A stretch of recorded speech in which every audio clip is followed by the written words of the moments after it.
Hello dear students, स्वागत है आप सभी का हमारे चैनल में ऑल अबाउट एनसीईआरटी में। और मैं होपफुली करती हूँ कि आप सभी लोग अच्छा कर रहे होंगे। तो आज हम लोग, जैसे कि मैंने आपको प्रीवियस शब्द विचार की वीडियो में ऑलरेडी कहा था कि मैं शब्द रचना, उपसर्ग, प्रत्यय और समास जल्दी ही स्टार्ट करने वाली हूँ। तो आज वो दिन आपका आ ही गया है जब मैं स्टार्ट करूँगी। तो आज हम लोग एक चैप्टर बहुत ही अच्छी तरह पढ़ने वाले हैं। तो अगर आपने वीडियो को सब्सक्राइब नहीं करा है तो फटाफट जाके सब्सक्राइब कर दो, ताकि हम लोग ऐसे ही वीडियोस आपके लिए लाते रहें और आपके एजुकेशन यहीं तक ना रुके, वो और आगे तक चलते ही रहें।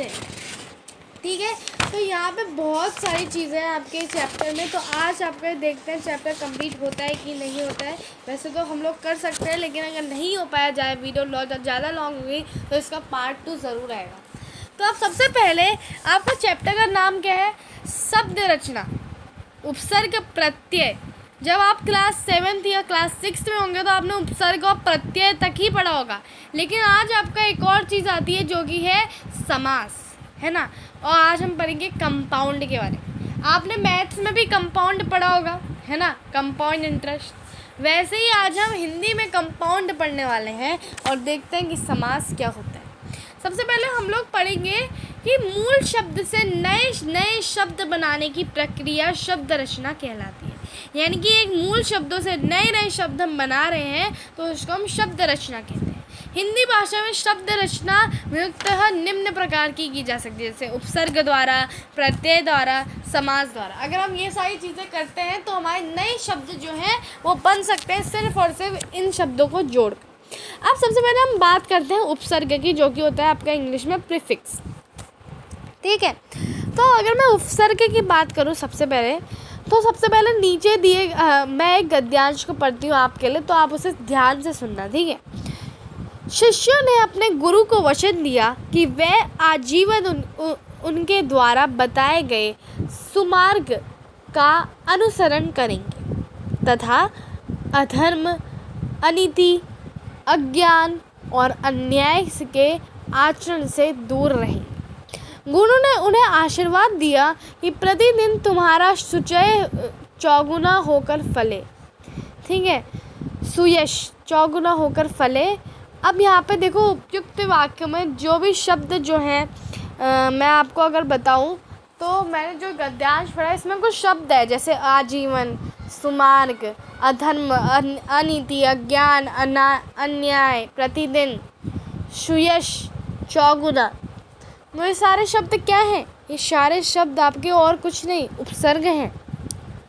उपसर्ग नहीं है तो शब्द ही, लेकिन इनके आगे से जो चीज़ लगी है ना वो आपकी उपसर्ग है। जैसे अगर मैं आजीवन की बात करूं तो आजीवन आपका, अगर मैं आ हटा दूं तो जीवन आप बोल सकते हैं, जीवन भी आपका एक शब्द ही है। अब मैं सुमार्ग की बात करूं तो सुमार्ग में से अगर मैं सु हटा दूं तो मेरे को मार्ग मिलता है, और मार्ग भी एक शब्द है जिससे मैं समझ पा रही हूँ कुछ चीज़। उसके बाद अधर्म में से अगर मैं अ हटा दूँ तो मेरे को धर्म मिलता है। अनीति में से अ हटा दूँ तो मेरे को नीति मिलता है। अज्ञान में से अ हटा दूँ तो मेरे को ज्ञान मिलता है। अन्याय में से अगर मैं अ हटा दूँ तो मेरे को न्याय मिलता है। और प्रतिदिन में से अगर मैं प्र हटा दूँ तो मैं प्रति हटा दूँ तो मेरे को दिन मिलता है। और सुयश में से अगर मैं सु हटा दूँ तो मेरे को यश मिलता है। चौगुना में से चौ हटा दूँ तो मेरे को गुना मिलता है। यानी कि ये सारे शब्द जो आगे से लगे थे, जो मैंने अभी हटाए, ये सब आपके कहते हैं उपसर्ग थे। उपसर्ग को जोड़कर हमें एक नया शब्द मिल गया, है ना। वरना हमें जो शब्द मूल शब्द थे वो भी हमें समझ में आ रहे थे, लेकिन जब हमने उपसर्ग जोड़ा तो हमें एक और नया शब्द मिल गया। तो अब यहाँ पे देखो, जो शब्दांश मूल शब्दों से पहले लगाकर नए शब्दों का निर्माण करते हैं उन्हें उपसर्ग कहते हैं। मूल शब्दों से, यानी कि जो एक शब्द है उसके आगे से हमने एक और चीज़ जोड़ दी तो हमें एक नया शब्द मिल गया। जैसे जीवन, जीवन में अगर मैंने आ जोड़ दी तो मेरे को क्या मिला? आजीवन, है ना। ज्ञान में मैंने अ जोड़ दिया तो मेरे को क्या मिला? अज्ञान। नीति में मैंने अ जोड़ दिया तो मेरे को क्या मिला? अनीति, है ना। न्याय में मैंने अ जोड़ दिया तो मेरे को मिला न्याय में मैंने आपका क्या कहते हैं अ जोड़ा तो मेरे को क्या मिला? अन्याय, है ना, अन्याय। तो जो शब्द मूल शब्दों से पहले लगाकर नए शब्द का निर्माण करते हैं उन्हें हम उपसर्ग कहते हैं। अब उपसर्ग की कुछ विशेषताएं होती हैं, ठीक है।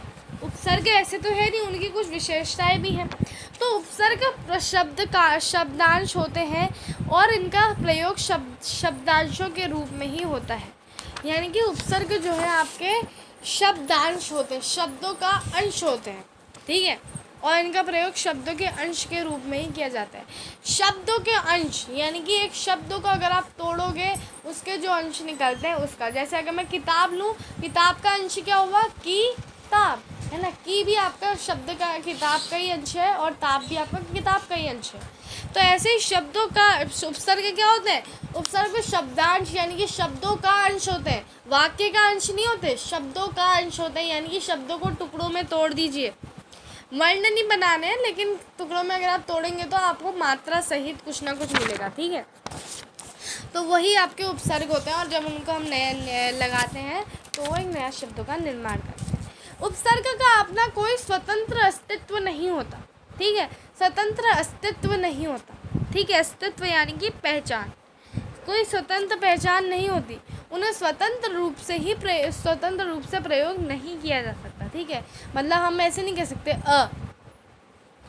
हमें पता है उपसर्ग है, लेकिन हम को स्वतंत्र रूप से प्रयोग नहीं कर रहे हैं, उनको हम लोग किसी के साथ लगा के प्रयोग करते हैं। उपसर्ग मूल शब्दों के पूर्व लगाकर उनका अर्थ बदल देते हैं। जैसे अगर मेरे पास ज्ञान है तो मैं कह रही हूँ सुनीता को बहुत ज्ञान है, लेकिन अगर मैं वहीं पे मैं कह रही हूँ कि अनीता को ज्ञान है ही नहीं, वह अज्ञानी है, अज्ञानी। अब मैंने ज्ञान के आगे लगा दिया तो ज्ञान का पूरा मीनिंग चेंज हो गया, बिल्कुल अपोजिट मीनिंग चले गया, है ना। तो अर्थ बदल देते हैं। हिंदी भाषा में प्रयुक्त उपसर्ग, तो हिंदी भाषा में कुछ उपसर्ग प्रयोग किए जाते हैं। तो हिंदी भाषा में 5 प्रकार के उपसर्ग प्रयोग किए जाते हैं। जैसे पहला होता है संस्कृत के उपसर्ग, दूसरा है उपसर्ग की भांति प्रयुक्त संस्कृत के अव्यय यानी कि अविकारी शब्द, और हिंदी के उपसर्ग, उर्दू फारसी के उपसर्ग, अंग्रेजी के उपसर्ग, ठीक है। तो ये 5 प्रकार हैं। सबसे पहला है संस्कृत के उपसर्ग, दूसरा है डियर स्टूडेंट्स आपका उपसर्ग के भांति प्रयुक्त संस्कृत के अव्यय, ठीक है, और हिंदी के उपसर्ग, उर्दू फारसी के उपसर्ग और साथ ही साथ अंग्रेजी के उपसर्ग। अब मैं सबसे पहले बात करूँ संस्कृत के उपसर्ग की, तो मेरे पास उपसर्ग है अर्थ है नहीं या अभाव। तो उदाहरण कैसे होगा, अखंड, अचल, अनाथ, अकाल, है ना, अज्ञान, अनिति।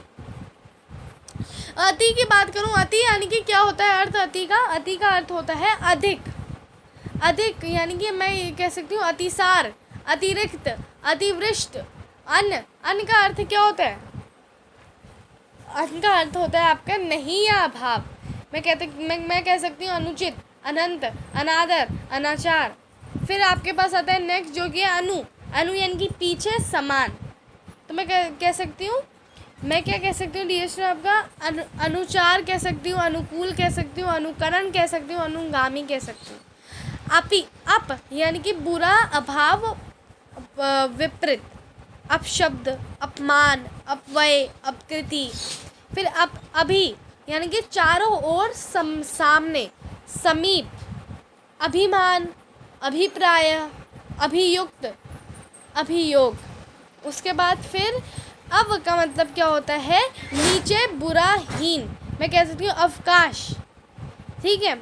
उसका अवगुण यानी कि बुरे गुण, अच्छे गुण नहीं है, हीन गुण है। अवमानना, अवसान।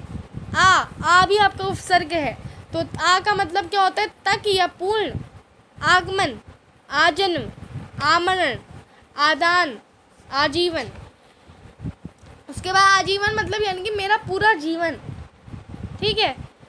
मैं आजीवन आपके साथ रहूँगी, लेकिन इसका मतलब मैं पूरे जीवन भर आपके साथ रहूँगी। उसके बाद उत का मतलब क्या होता है, ऊंचा, ऊपर या श्रेष्ठ। तो मैं कह सकती हूँ उत्थान, उत्कर्ष, उद्धार, ठीक है। उसके बाद मेरे पास आता है उप का मतलब क्या होता है, छोटा या पास। उपनाम, आपका पहला नाम क्या है, हम कभी भी बोलते हैं ना आपका उपनाम क्या है, यानी कि छोटा नाम। उसके बाद उपवाक्य, उपवन, उपयोग। उसके बाद दूर का मतलब क्या होता है, बुरा या कठिन, यही होता है दूर का मतलब। तो दुर्लभ दुर्गम रास्ता है, यानी कि बहुत बुरा रास्ता है, कठिन रास्ता है। दुर्जन दुर्घटना, यानी कि आपका बुरा हाल भी हो सकता है, दुर्घटना भी हो सकती है। दुर्बल, उसके बाद दुष या दुष, तो कठिन, दुष या दुष का मतलब यही होता है कठिन या बुरा, यानी कि दुष्कर्म यानी कि गंदा काम करना, बुरा काम करना। दुष्कर्म, दुष्प्राप, दुस्साहस। नी का मतलब भीतर या निषेध, अभाव, निवेदन है। नियुक्त, निबंध, निवास। उसके बाद अगर मैं निर की बात करूँ तो बाहर, बिना, रहित। तो निगुण, निराकार, निर्धन, निर्भय। तो ये सारे ही आपके जो है संस्कृत के उपसर्ग मैं बता रही हूँ डियर स्टूडेंट आप। उसके बाद निश, निश, निश, इसमें अलग अलग शौ है। निश में आपका निस वाला शौ है, निश, निश। अब हिंदी की जो मानव रूप आया है उसमें हम श जो आपका शलजम वाला है और साथ ही साथ आपका शब्द विचार वाला शौ जो है, दोनों ही शौ जो है उसमें ज़्यादा अंतर नहीं रह गया, उनकी जो ध्वनियाँ प्रोनाउंस की जाएगी वो सेम ही होगी। तो ये है नी या बिना, निसंतान, निश्चल, निष्पाप, निश्चय। उसके बाद परा यानी कि सीमा से अधिक, पीछे। पराक्रम, पराजय, परामर्श। उसके बाद परि, आसपास, चारों ओर। परिवेश, परिकल्पना, परिकर्मा, परिमाप, परिस्थित। प्र यानी कि अधिक या आगे। प्रभाव, प्रहार, प्रक्रिया, पल्लव। प्रति, प्रत्येक, उल्टा, समान। तो प्रतिक्रिया, प्रतिशोध, प्रतिदिन, प्रतिरूप। उसके बाद फिर आता है वि, यानी कि विशेष, अलग, उल्टा, विभाग, विजय, विदेश, विज्ञान। सम, अच्छा, पूर्णता, अधिकार, यानी कि सम्मान, संपूर्ण, संबंध, संवाद। स यानी कि साथ या सहित, सकुशल, सजल, सनात, सब परिवार। शु, अच्छा, अधिक या सहज। तो सुलभ, सुपात्र, सुगम, सुयोग, सुरक्षित। उसके बाद सब, अपना, स्वराज, स्वतंत्र, स्वभाव और स्वजन। तो यहाँ पे हमने संस्कृत के उपसर्ग खत्म कर दिए। अभी हम लोग देखने वाले हैं उपसर्ग के भांति प्रयुक्त संस्कृत के अव्यय, और फिर हमारे पास आता है हिंदी के उपसर्ग, उर्दू फारसी के उपसर्ग, और फिर लास्ट में है अंग्रेजी के उपसर्ग। फिर हम अपना प्रत्यय स्टार्ट करेंगे, और प्रत्यय में भी आपके दो प्रत्यय टाइप के प्रत्यय आएंगे, जो कि कृत प्रत्यय और तद्धित प्रत्यय। उसके बाद से हम लोग पढ़ने वाले हैं अपना समास। समास भी हम लोग पढ़ने वाले हैं डियर स्टूडेंट।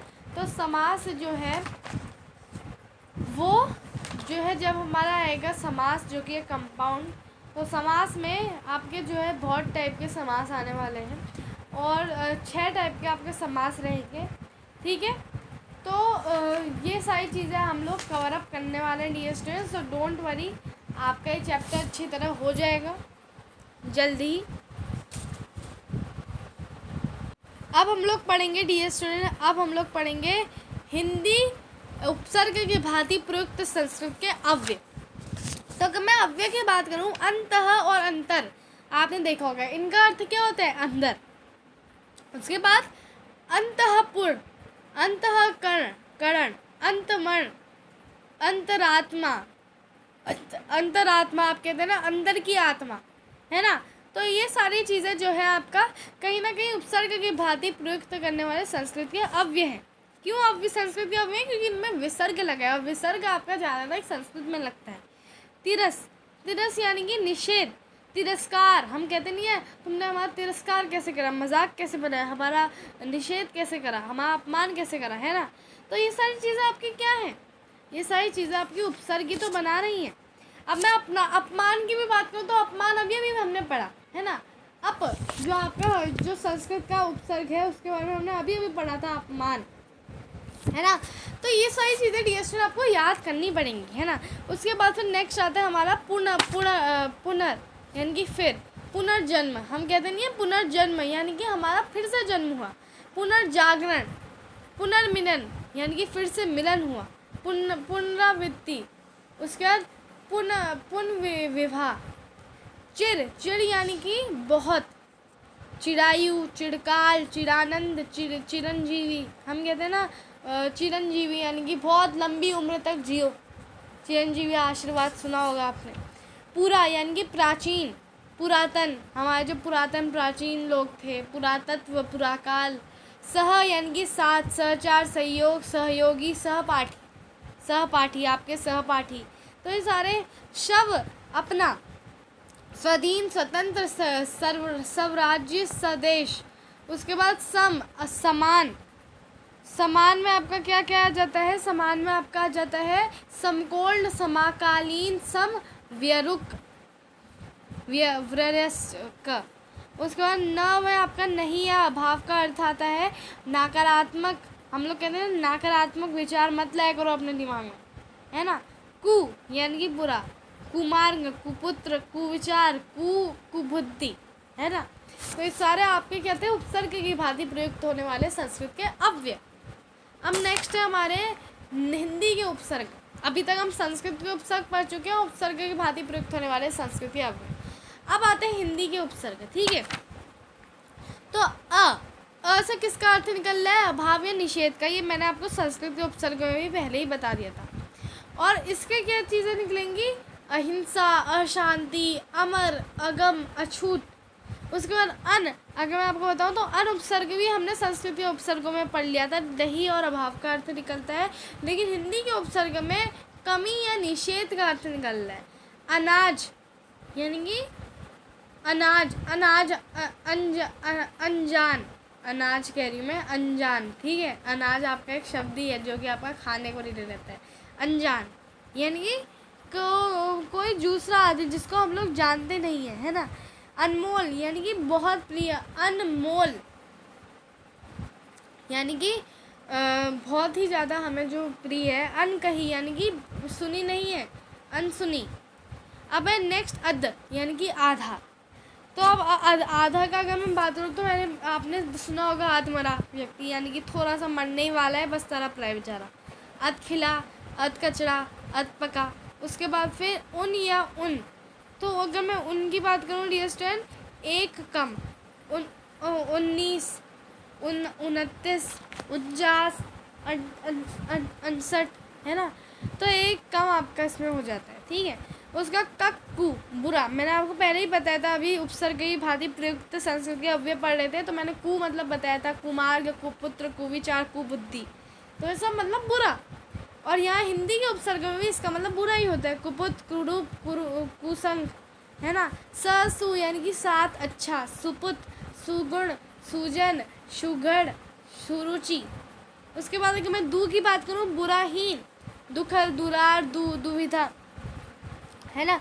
उसके बाद अगर मैं बात करूँ नी, बिना निषेध।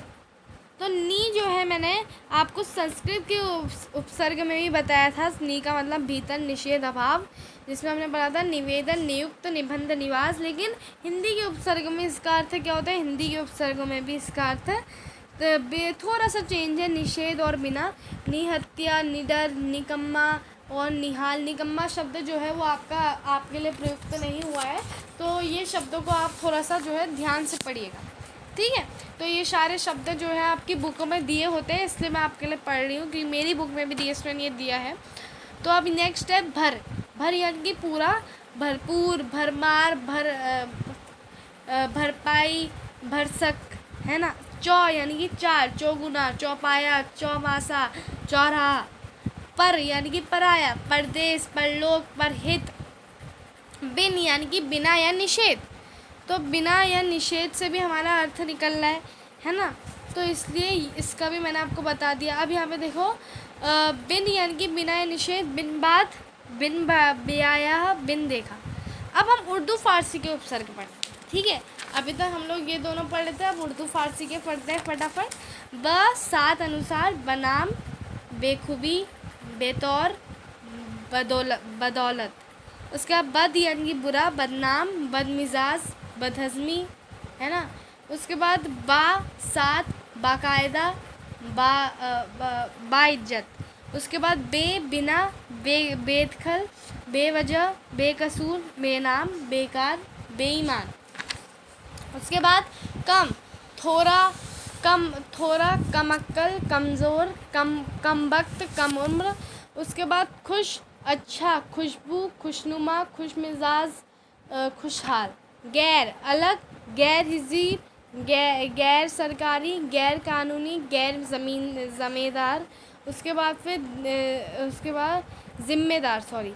दर, मैं, दरअसल, दरकिनार, दरमियान, हर, प्रत्येक, हर वक्त, हर एक, हर तरफ, हर रोज़। हम, साथ, हमदम, हमराज, हमशक्ल, हमदर्द, हम जौली।